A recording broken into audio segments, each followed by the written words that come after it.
നമസ്കാരം. ജ്യോതിഷത്തിൻ്റെ പുതിയൊരു അധ്യായത്തിലേക്ക് ഏവർക്കും സ്വാഗതം. ജ്യോതിഷ സംബന്ധമായ കാര്യങ്ങൾക്കായി പരിഗണിക്കുന്ന 27 നക്ഷത്രങ്ങളിൽ 23ാമത്തെ നക്ഷത്രമാണ് അവിട്ടം. ഈ നാളിൻ്റെ ആദ്യ പകുതി ഭാഗം മകരരാശിയിലും അവസാന പകുതി ഭാഗം കുംഭരാശിയിലുമായിട്ടാണ് കണക്കാക്കുന്നത്. ഈ നക്ഷത്രത്തിൽ ജനിക്കുന്നത് ഐശ്വര്യപ്രദമായിട്ടാണ് കാണുന്നത്. അവിട്ടം തവിട്ടിലും മുളയ്ക്കും.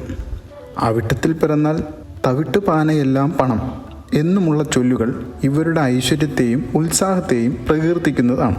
പേരിനും പെരുമയ്ക്കും കീർത്തി കേട്ട അഷ്ടവസുക്കൾ ഈ നക്ഷത്രത്തിൻ്റെ ദേവതയായി വന്നത് തന്നെ അവിട്ടം നക്ഷത്രത്തിൻ്റെ പ്രശസ്തിക്കും മാഹാത്മ്യത്തിനും മുഖ്യ കാരണമായി. അവിട്ടം നാളുകാർ മിക്കവാറും മെലിഞ്ഞു നീണ്ട ശരീരപ്രകൃതമുള്ളവരായിട്ടാണ് കാണുന്നത്. അപൂർവം ചിലർ നല്ല പുഷ്ടിയുള്ള ശരീരക്കാരായും കാണുന്നുണ്ട്. നക്ഷത്രാധിപൻ ചൊവ്വയായതിനാൽ എപ്പോഴും ഒരു പോരാട്ട വീര്യം ഇവരിൽ ഉണ്ടായിരിക്കും. ബുദ്ധിശക്തി, കലാനിപുണത, ധൈര്യം, നിശ്ചയദാർഢ്യം, പരിശ്രമശീലം തുടങ്ങിയവ ഇവരുടെ ലക്ഷണങ്ങളാണ്. ജീവിതത്തിൽ പലപ്പോഴും ഇവർക്ക് അപ്രതീക്ഷിതമായി പരിവർത്തനങ്ങൾ ഉണ്ടാകും. അധികാരത്തിന് വഴങ്ങുന്നതിലുമധികം അധികാരം പ്രയോഗിക്കാനാണ് ഇവർക്ക് ഏറ്റവും ഇഷ്ടം. ചെറിയ കാര്യങ്ങൾ പോലും ഇവരെ മാനസികമായി പിരിമുറുക്കത്തിലാക്കുന്നുണ്ട്. എതിർപ്പുകളെ നേരിടുന്നതിന് ഒരു പ്രത്യേക ശേഷി തന്നെ പ്രകടിപ്പിക്കാറുള്ളവരാണ് ഇവർ. തികഞ്ഞ അഭിമാനബോധമുള്ളവരാണ് അവിട്ട നക്ഷത്രക്കാർ. പിശുക്കരാണെങ്കിലും ദാനധർമ്മം ഇഷ്ടപ്പെടുന്ന ആൾക്കാരാണ്. ജീവിതത്തിൽ സകലവിധ ഐശ്വര്യങ്ങളും അനുഭവിച്ച് ഉദ്ദേശിച്ച കാര്യം നിറവേറ്റുന്നതായി കാണാം. കലഹം ഒഴിവാക്കി സമാധാനം സ്ഥാപിക്കാൻ പ്രത്യേകം ശ്രദ്ധയും ഇവർക്കുണ്ട്. അസുരഗണ നക്ഷത്രമാണ്. സംഗീതപ്രേമം, വിദ്യ എന്നിവയും ഉണ്ടാകും. സാമൂഹിക ജീവിതം ഇഷ്ടപ്പെടുന്നത് കൊണ്ട് എളുപ്പത്തിൽ സുഹൃത്തുക്കളെ സമ്പാദിക്കുന്നവരാണ് ഇവർ.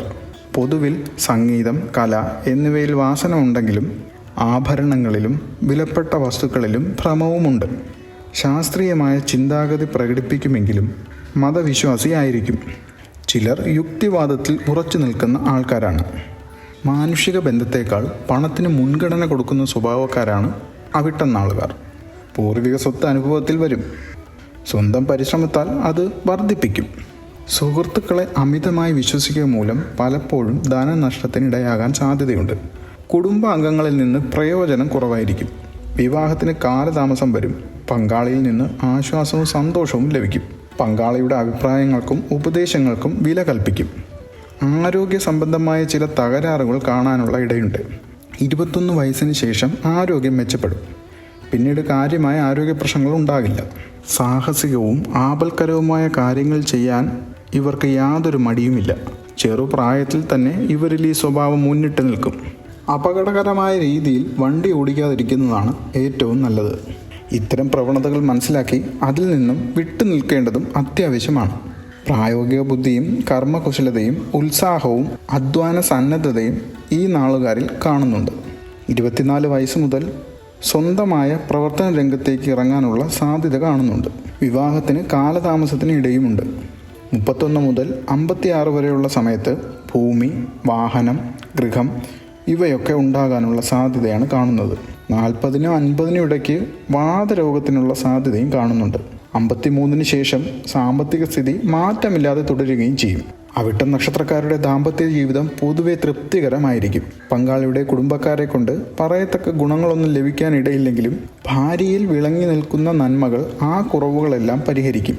ഈ നക്ഷത്രത്തിൽ ജനിച്ച സ്ത്രീകൾ പതിവ്രതകളും ഭർത്താവിൽ ഭക്തിയുള്ളവരുമായിരിക്കും. ആഡംബരഭ്രമവും ഇവർക്ക് കുറവാണ്. ധാരാളം വസ്ത്രങ്ങളും ആഭരണങ്ങളുമുള്ളവരാണ് ഇവർ. അവിട്ടം നക്ഷത്രക്കാർ വജ്രം ധരിക്കുന്നത് നല്ലതാണ്. അനുകൂലമായ രത്നം പവിഴമാണ്. അനുകൂലമായ നിറം ചുവപ്പ്, കറുപ്പ്, കടും നീല ഇവയൊക്കെയാണ്.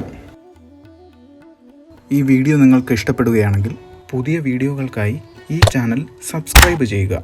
നിങ്ങൾക്കുണ്ടാവുന്ന സംശയങ്ങൾ ചോദിക്കുക. കഴിയുന്നത്ര മറുപടി നൽകുന്നതാണ്.